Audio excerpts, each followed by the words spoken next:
Hörmətli xanımlar və cənablar, dəyərli rəhbər heyəti və əziz qonaqlar. Sizi salamlayıram və bu tədbirdə bizimlə olduğunuz üçün dərin təşəkkürümü bildirirəm.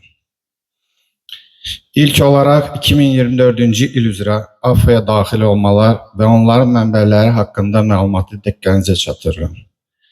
Təqdimatda əks olunduğu kimi bu il başda SOCAR olmaqla sponsorlardan, həmçinin UEFA, FIFA və digər mənbələrdən ümumilikdə 44 milyon 347 min manat məbləğində maliyyə vəsaiti daxil olmuşdur. Növbəti qrafikdə qeyd olunan daxil olmaların faiz bölgüsü ilə tanış ola bilərsiniz. Faiz bölgüsündən nəzər saldıqda daxil olmaların 38% xarici mənbələrdən, 62% isə daxil mənbələrdən görə bilərsiniz. 2024-cü il daxil olmalarla yanaşı müvafiq dövr ərzində AFFA-nın cari fəaliyyətinin təşkili üçün xərclər də çəkilmişdir. Biz əlavə olaraq özəl sektorun cəlb edilməsi istiqamətində işlər aparırıq. Hazırki maliyyə hesabatından da göründüyü kimi çox məhdud sayda gəlir mənbələri var.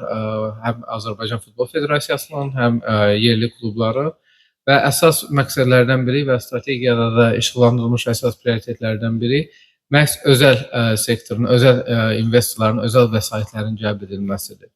Bununla bağlı olaraq çox suallar olur ki, məsələn, klubların sayı Premyer Liqada artanda və yaxud qarşımıza qoyulan ambisiyalı hədəflərə çatmaq üçün əlavə mənbələr hardan gələcək? Bunlar Futbol Federasiyası tərəfindən mi klublara veriləcək?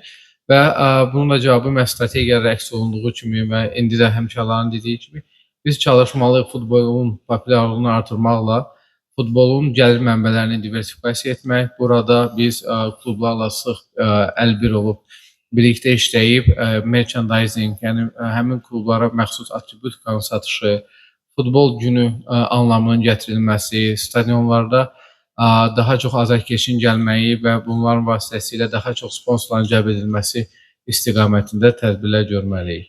Və əsas bölgəyə də baxdıqda biz ambisiyalı hədəflərimizə çatmaq üçün əlbəttə ki 2025 və 26-cı, 27-28-ci illərdə bu bölgələrdə də fərqlər görünəcək.